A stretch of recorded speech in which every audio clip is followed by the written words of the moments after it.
నిన్న అమరావతి పునర్నిర్మాణ సభను చూసినప్పుడు అల్లు అర్జున్ సినిమా ఆర్యాలో ఒక పాట జ్ఞాపకానికి వస్తూ ఉంది. ఆ అంటే అమరాపురం, ఆ అంటే ఆంధ్రాజనం అనే పాట జ్ఞాపకానికి వస్తూ ఉంది. ఇక్కడ ఆ అంటే అబద్ధాలు, ఆ అంటే అతిశయోక్తులు, ఆ అంటే అప్పులు, ఆ అంటే ఆడంబరాలు ఈ జ్ఞాపకానికి వస్తున్నాయి. నిన్న నరేంద్ర మోడీ గారు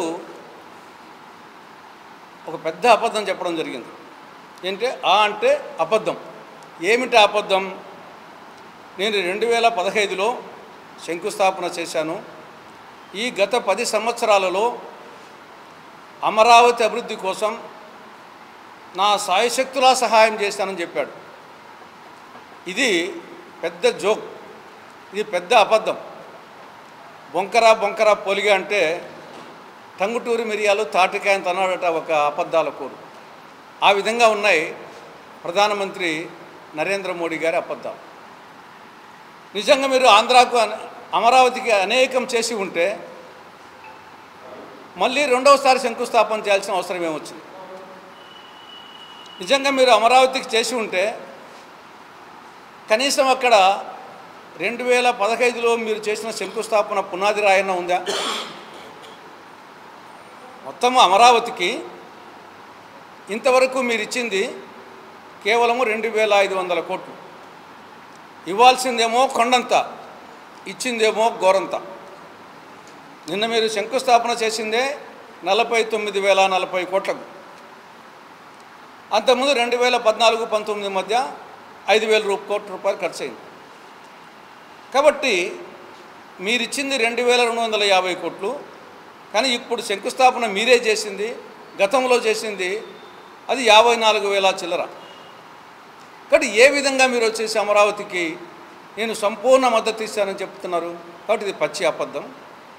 రెండవది ఆ అంటే అతిశయోక్తులు. ఏం చెప్పాడు ఆయన? అమరావతి అనేది ఇది ఒక రాజధాని కాదు, ఇది ఒక శక్తి. అమరావతి అనేది భారతదేశానికి ఒక ఇంజన్గా, గ్రోత్ ఇంజన్గా పనిచేస్తుందని చెప్పడం జరిగింది.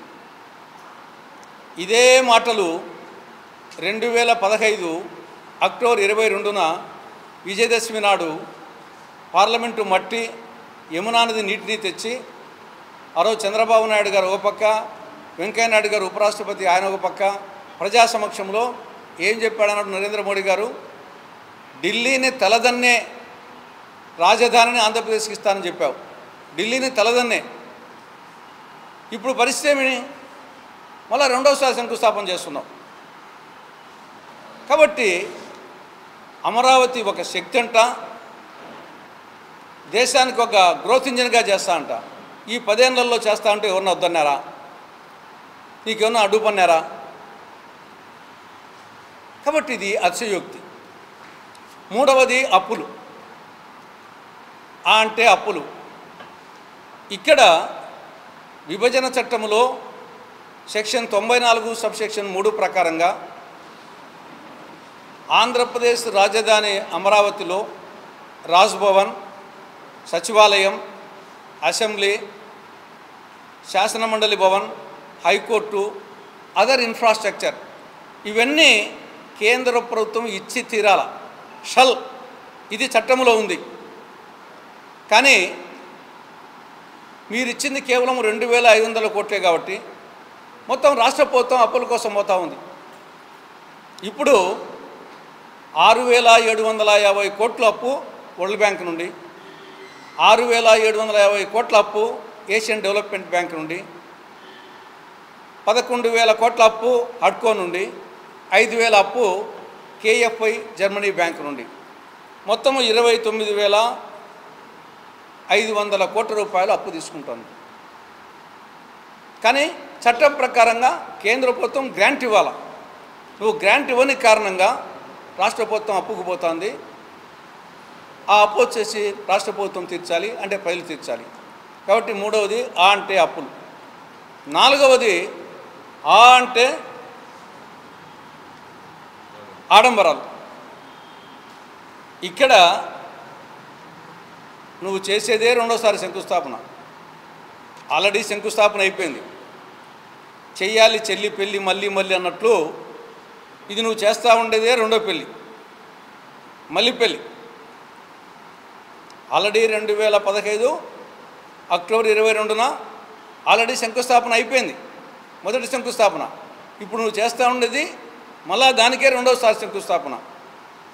కాబట్టి ఇది మళ్ళీ పెళ్ళి.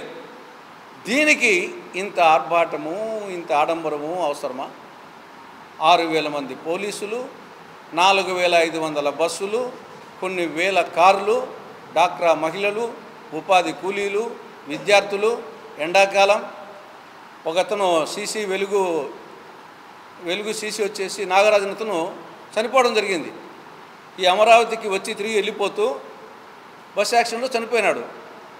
వడదెబ్బ, మజ్జిగ, భోజనాలు, నీళ్లు, ఇంత ఆడంబరం, ఇంత అట్టహాసం అవసరమా? మళ్ళీ పెళ్ళికి, రెండో పెళ్ళికి ఇంత అవసరమా? తర్వాత ఒకరికొరు పొగుడుకోవడం, ప్రధానమంత్రిని ముఖ్యమంత్రి, ముఖ్యమంత్రి ప్రధానమంత్రిని పొగుడుకోవడం. పవన్ కళ్యాణ్ గారి మాటలు అంటే కాంగ్రెస్లను ఉద్దేశించి పవన్ కళ్యాణ్ గారు చెప్పిన మాటలు ఆయన అవివేకానికి, ఆయన అజ్ఞానానికి నిదర్శనం. 1948 అప్పటికి బీజేపీ పుట్టలే, జనసేన పుట్టలే, పవన్ కళ్యాణే పుట్టలే. అప్పుడే జవహర్లాల్ నెహ్రూ గారి ప్రధానమంత్రిగా కాంగ్రెస్ నేతృత్వంలోని భారత ప్రభుత్వం పాకిస్తాన్తో యుద్ధం చేసి గెలిచింది. రెండవది 1965 అప్పటికి బీజేపీ పుట్టలే, జనసేన పుట్టలే, పవన్ కళ్యాణ్ పుట్టలే. అప్పుడే లాల్ బహదూర్ శాస్త్రి గారు ప్రధానమంత్రిగా కాంగ్రెస్ నేతృత్వంలోని భారత ప్రభుత్వం పాకిస్తాన్తో యుద్ధం చేసి గెలిచింది. మళ్ళా 1971 బీజేపీ పుట్టలే, జనసేన పుట్టలే. పవన్ కళ్యాణ్ 3 నెలల పసిబాలుడు, బెడ్ మీద ఉన్నాడు, 3 నెలల పసిబాలుడు, పాలు తాగుతా. అప్పుడే ఇందిరాగాంధీ గారు ప్రధానమంత్రిగా పాకిస్తాన్తో యుద్ధం చేసి ఆ దేశాన్ని 2 ముక్కలు చేయడమే కాకుండా 90,000 మంది పాకిస్తాన్ సైనికులను బందీలుగా పట్టుకొని మళ్ళా మానవతా దృక్పథంతో వదిలిపెట్టడం జరిగింది. అప్పటికి ఈయన 3 నెలల బాలుడు. తర్వాత ఈ దేశం కోసం 3 కాంగ్రెస్ అగ్రనాయకులు ఆత్మ బలిదానం చేశారు. 1948లో మహాత్మా గాంధీ, 1984లో ఇందిరాగాంధీ, 1991లో రాజీవ్ గాంధీ. ఈ దేశం కోసం సమైక్యత, సమగ్రత, సార్వభౌమత్వం కోసం ఆత్మ బలిదానం చేసినటువంటి వాళ్ళు. ఇది కాంగ్రెస్ చరిత్ర.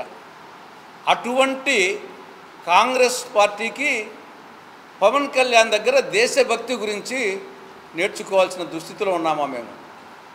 నిజంగా నీకు దేశభక్తి ఉంటే నువ్వు అడగాల్సింది నరేంద్ర మోడీని ఏమని? అఖిలపక్ష సమావేశం జరిగితే నువ్వు ఎందుకు హాజరు కాలేదు అని అడుగు, నీకు దమ్ముంటే. అఖిలపక్ష సమావేశము ప్రధానమంత్రి హోదాలో ఎందుకు హాజరు కాలేదు పహల్గామ్ మీద జరిగితే అని దాని గురించి అడుగు. నువ్వు మరుసటి రోజు బీహార్కు పోయి రాజకీయ ప్రసంగం ఎందుకు చేశావని చెప్పేసి మీ అగ్రనాయకుని, ఆరాధ్య నాయకుని మోడీని అడుగు, నీకు దమ్ముంటే. మూడవది 10 రోజులైంది, 11 రోజులైంది. మన 22న ఏప్రిల్ జరిగింది దాడి, ఈరోజు వచ్చేసి 3వ తారీఖున, 11 రోజులైంది. నువ్వు ఒక్క ఉగ్రవాదిని ఇంతవరకు పట్టుకోలే. మాటలు కోటలు దాటుతున్నాయి, తెడ్డు గడప దాటడం లేదంటారు. 11 రోజులైంది, 5 మంది ఉగ్రవాదుల్లో ఒక్క ఉగ్రవాదిని ఇంతవరకు పట్టుకోలేదు.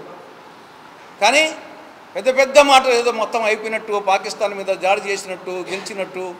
నువ్వు 5 మంది ఉగ్రవాదులు పట్టుకున్న దానికి దిక్కు లేదు నీకు. వచ్చేసి మీ అగ్రనాయకుని అడుగు, ఎందుకు పట్టుకోలేకపోయారో. నీకు దమ్ముంటే 2 పాచిపోయిన లడ్డు ఇచ్చినావు, ప్రత్యేక హోదా ఇవ్వకుండా అని చెప్పి అడిగినావే, ఆ రోజు అన్నావే. ఆ మాటను మళ్ళీ రిపీట్ చేయి. నరేంద్ర మోడీ గారి సభలో, సార్ మీరు 2 పాచిపోయిన లడ్డు ఇచ్చారు ఆంధ్రప్రదేశ్కు, ఇదే మంచి పద్ధతా అని అడుగు దమ్ముంటే. కాబట్టి ఈయన దగ్గర కాంగ్రెస్ వాళ్ళు దేశభక్తి గురించి, జాతీయ భావం గురించి ఈయన దగ్గర నేర్చుకోవాలి మేము. దాన్ని బట్టి అర్థమవుతుంది. నువ్వు చిన్నపిల్లనివి, నువ్వు అతిగా ఊహించుకోవాకు. నీ పరిస్థితి ఇది. చాక్లెట్ తినే నీ యొక్క భావజాలం కానీ ఇవన్నీ ఆ పరిస్థితి నువ్వు అతిగా ఊహించుకోవని చెప్పినట్టు.